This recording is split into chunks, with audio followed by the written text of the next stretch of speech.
Everyone, welcome and welcome back to my channel. This is your guest Srishti Pandey, 15 year old storyteller. तो आज मैं आपको बताऊंगी how I inserted a eraser in my nose. Yes, I inserted a eraser in my nose. Just guess how much insane I was at that time, at that movement. भाई अभी भी मुझे सोच के इतनी हंसी आती है कि मैं कैसे किया होगा मैंने वो, एंड किसी ने मुझे नोटिस कैसे नहीं करा भाई वो करते हुए। तो चलिए शुरू करते हैं। तो बात है जब मैं सेकेंड या थर्ड ग्रेड में थी। I don't remember my age, but हाँ ऑलमोस्ट 5-6 साल की होंगी मैं, एंड मैं सेकेंड ग्रेड में थी तब। तो फिर उसके बाद मेरी आदत थी बचपन से सबको परेशान करना, टीज़ करना, चिढ़ाना एंड इरिटेट करना। तो मेरी बचपन से आदत है, अभी उतना नहीं है, बट हाँ बचपन बचपन में तो सब ऐसे ही कहते थे, हाँ ये शरारती बच्ची, एकदम शरारती बच्चों में गिना जाता था मुझे। तो मतलब सारे जो मेरे बाबा हैं तो वो सब मुझे एकदम शरारती कहते हैं कि इससे तो कोई काम मत बोलो, अभी कुछ गड़बड़ी करेगी भाई काम में।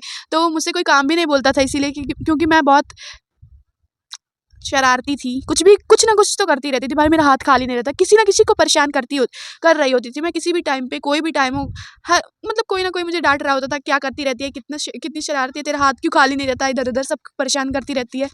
तो ऐसी टाइप की बच्ची थी मैं बचपन से। तो मम्मा शायद खाना बना रही थी, दाल बना रही थी शायद, एंड मैं ऐसे कॉपी किताब, मतलब जब भी मम्मी खाना बना रही होती थी तो अपने सामने वो हम लोग को बैठा लेती थी, बिकॉज हम पढ़ते नहीं थे घर में। हम तीन, मेरी एक दीदी है और एक भाई है, तो हम तीनों लोग आपस में खेलते थे।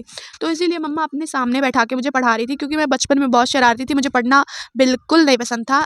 अभी भी नहीं पसंद है, बट हाँ बचपन में एकदम से मैं पढ़ना ही नहीं चाहती थी भाई, पढ़ने से एलर्जी थी शायद मुझे।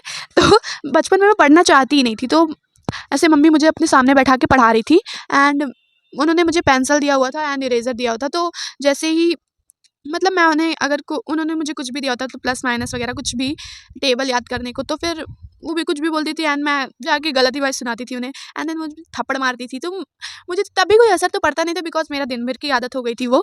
तो एक दिन क्या हुआ, ऐसे सामने बैठ के मैं पढ़ रही थी, एंड इरेज़र था, बहुत छोटा हो गया था वो इरेज़र। तो हो जाता है ना, इरेज़ करते करते छोटा हो गया था इरेज़र। तो फिर वो इरेज़र मैंने अपने पेंसिल में डाला एंड उसको मैं अपने नाक में इंसर्ट करने लगी भाई। Literally just imagine how insane I was कि मैं वो इरेज़र को अपने नाक में इंसर्ट करने लग गई। एंड फिर मैं अपनी मम्मी को अपना कमाल दिया, मम्मी देखो ना मैं क्या कर रही हूँ, देखो ना मम्मी क्या कर रही हूँ मैं। नाक में इरेज़र डाल के मैं इतना स्वैग दिखा रही थी जैसे कि मैंने माउंटेन एवरेस्ट मैं माउंटेन एवरेस्ट पे हूँ भाई। इतना स्वैग था मेरे अंदर, मतलब इतना कॉन्फिडेंस था। देखो ना मम्मी, नाक में इरेज़र घुसा लिया मैंने, एंड मम्मी बस मतलब मेरे पे कोई नोटिस नहीं करता था, मुझे कोई नोटिस नहीं करता था। लिटरली उन्हें लगता था किसी ना किसी टाइम पे मैं कुछ ना कुछ कर ही रही होती थी, कुछ कांड या फिर कुछ शरारत, कुछ ना कुछ तो कर ही रही होती थी। तो कोई मुझे उतना नोटिस नहीं करता था कि मैं क्या कर रही हूँ क्या नहीं कर रही हूँ। एंड मैं अपना इरेज़र ऐसे घुमाती जा रही थी मम्मी को दिखाने के लिए, बस मैं वो कर रही थी। एंड मम्मी देख ही नहीं रही थी, बिकॉज़ वो दाल बना रही थी और अपने में बिज़ी थी भाई वो। तो फिर मैंने मम्मी को, फिर उसके बाद अचानक से वो इरेज़र पता नहीं कहाँ गया, एंड वो मैं खींच रही हूँ, जैसे-जैसे मैं उसे खींच रही हूँ वो अंदर अंदर जा रहा है, पूरा अंदर जा रहा है। ऐसे-ऐसे करके मैं उसे खींच रही थी, बिकॉज़ मेरे पास दिमाग तो था नहीं भाई, मैं शायद 5-6 साल की थी और दिमाग किसके पास होता है उतने बड़े एज में। तो मैं ऐसे, मम्मी ने कहा, फिर उसके बाद मैं साँस ही नहीं ले पा रही थी। तो फिर मैं इतना तेज़-तेज़ चिल्ला रही थी, फिर मम्मी ने कहा, फिर पहले मम्मी ने देखा भाई, मम्मी तो इतनी तेज़ चिल्लाईं और वो मुझे इतना मारा ना उन्होंने भाई कि मेरे गाल पे उनकी 5 उँगलियाँ छप गई थी भाई। लिटरली मुझे वो दिन याद है, बिकॉज़ बहुत स्केरी था वो मेरे लिए, क्योंकि भाई मेरे नाक में इरेज़र घुस गया था एंड मुझे लग रहा था भाई अब मैं नहीं बचूँगी, बिकॉज़ मैं साँस ही नहीं ले पा रही थी।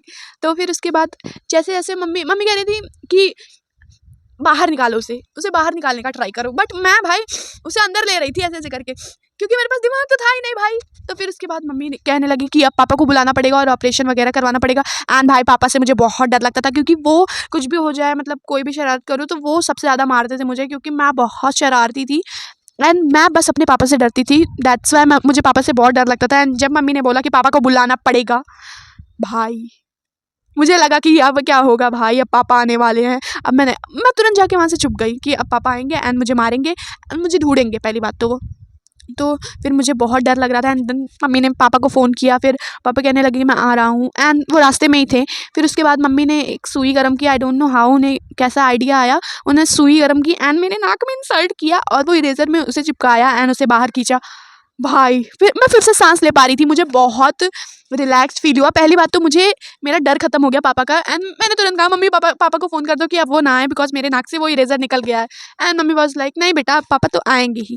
फिर उसके बाद पापा आए एंड मुझे बहुत डांटा, मारा नहीं उन्होंने, थैंक गॉड मारा नहीं, बट डांटा बहुत मुझे कि क्या करने की क्या ज़रूरत है तुझे नाक में इंसर्ट करने की उसे। फिर उसके बाद मुझे डाँट का तो कोई असर हुआ नहीं। So this was my personal experience that how I inserted a razor in my nose. Yes. So this was it for this video. If you like this video, hit like, share, comments and subscribe your girl. Bye bye bye.